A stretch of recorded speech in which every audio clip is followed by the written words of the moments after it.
What's up, everyone? Welcome back to another video. Before the video starts, I want to also discuss something, because this is my first follow-up in a while because I was sick last weekend.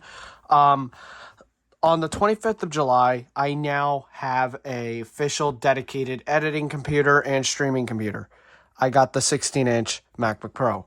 So now I do have officially a professional computer. I do like this thing. I'll get into a review on it after owning it for an entire week and stuff like that. So expect that to come to the channel. It is like every Mac doing an unboxing, and I did not do an unboxing video. Plus, my other Mac was a year old, but I was sick at the time. So let's get started with this nice video. Dedication is real. It's 2 o'clock in the morning, and there is no central AC. This studio is only being cooled by a window unit. So, yeah, give this video a like, please, and share with your friends if you like what I do. Keep updated with iOS 15 and 16, but tonight we're going to be talking about iOS 16. All right, Beta 4 came out on Wednesday, as expected, and I've been testing it. I actually changed out the case on this phone for the original clear case that I purchased with Apple and stuff like that. The product read iPhone 11. It's been running good. Widgets have been pretty interactable. The system, I haven't noticed. I noticed when I took a screenshot, it did crash. But system-wise, average use, a few resprings here and there, it has not been really that much of a problem.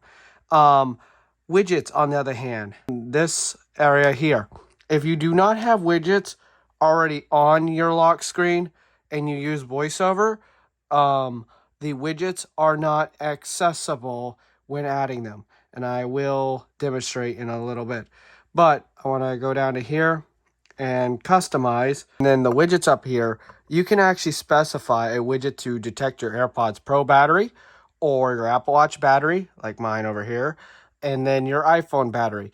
So I have activity, widgets to detect the AirPods Pro case, and then the iPhone battery, because my watch over here is not synced with this iPhone. It is synced with the 13. But when I go in to edit, say add a wallpaper like this, say I use, I don't know, this wallpaper, and I want to edit the actual wallpaper and say I want to have a little fun and customize the actual wallpaper, and you just saw a bug there where the wallpaper went blank briefly, but take a photo button. The widgets gallery area right down here, right below the time clock widget, is not accessible with voiceover.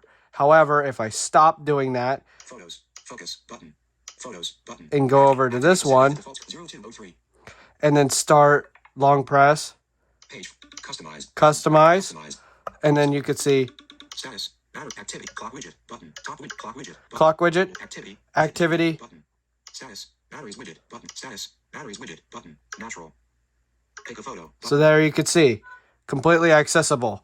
And that is a bug that I will be reporting feedback for. Next thing we're going to talk about is battery life. Battery health on this phone did drop to 89%, but that is to be expected when running beta software, and it's been a very hot summer here in Florida, and now that AC's out, I would not be surprised if this thing goes down to 88%, because it's going to be a hot day today on Saturday. It could reach 90 in this house. So yeah, on the 28th of July, battery life was lit. I got over 7 hours and 20 minutes of usage. As you can see, 3 hours of screen on time and 3 hours of screen off time. And I used about 60% of my battery. That was the best day that I got out of this phone. And that is good for 89% battery health. And there is a SIM on this phone. So it wasn't just always connected to the Wi-Fi network. It was connected to a 4G LTE network through T-Mobile. All right, we all make mistakes occasionally. You know, I do. We're humans. We're not perfect. But I'm going to include the release notes that were cut out of the What's New video here. So we're going to flash back to Wednesday, Austin, and I'll be right back. So that has been fixed. Sorry for family. They were knocking on the studio door. But fixed. Timers won't appear on the iPad lock screen. No. So timers will not appear on the iPad lock screen in beta 3 and older. That has now been fixed. Fixed. The camera and microphone indicators don't appear when in a full screen app and in the more space display mode. 9. That's good. That has been fixed. So if you had a full screen app, the camera or microphone being used would not display the indicator correctly. The little orange or it's like a yellowish orange or green dot. Fixed. A preview might not appear during the drag and drop of widgets while editing a lock screen. 9.3. Oops, I'm glad that's fixed. Fixed. The app library can fail to appear immediately after a reboot. 9. That's good that that's fixed. Fixed. Lock screen widgets aren't displayed correctly on smaller displays when in zoom mode. 9.3. 9.3. That's good. Fixed. Full screen windows with key focus can't be resized. 9.3. Nice. Fixed. Some displays draw to the wrong canvas size, causing pieces of the UI to be drawn off the screen. Oops. 9.3. Known issues. Heading level So there 4. we go. Camera on iPad currently only supports FaceTime when using the external display. So camera on iPad only supports on the external display for FaceTime. That's it. iCloud. Heading level 3. All right, iCloud. Resolved in iOS and iPad OS 16 beta 4. Heading fixed. Sharing a custom email domain with members outside your family might result in your own email address not appearing during setup. 9.3. Known issues. After purchasing a new custom domain, it might not. So these domain stuff here, if you purchased a domain and stuff like that, certain stuff is still working. You know, certain stuff has been fixed, but some stuff is still, as expected with a beta, not working. All right, now that you've seen the rest of them, I just included that clip, just the whole entire clip of what was cut out and stuff like that. But widgets are not accessible if you create a wallpaper and iOS 16. Battery life is gotten better. Widgets, if they already were there, are easy to be customized and changed on lock screens and stuff like that. But all in all, we're making progress. Apple fixed apparently over 100 issues, and then there's only 17 left. So I wouldn't be surprised if we do not go weekly at all. The next beta release. Okay, so as of the filming of this recording, it is current day. It's 2 o'clock in the morning. So here we are. Here's the pop-up I got in calendars, actually. So opening calendars for the first time. That's what's new.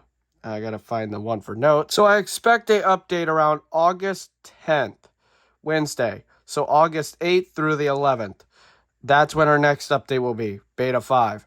And then thereafter, it appears Apple 24 hours later, roughly 24 to 48 hours, like I call it, and put out the public beta. So there's that. So around the 8th through the 11th, you can expect the next developer beta. Hopefully it is on a Wednesday because I like Wednesdays. It's convenient for me. But anyways, thank you all so much for watching this follow-up video. There's not much else I can cover right now from what I found besides the widget ordeal and stuff like that.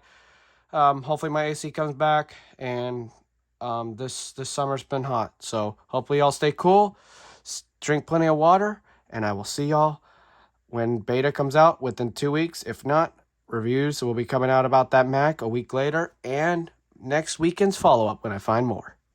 Peace.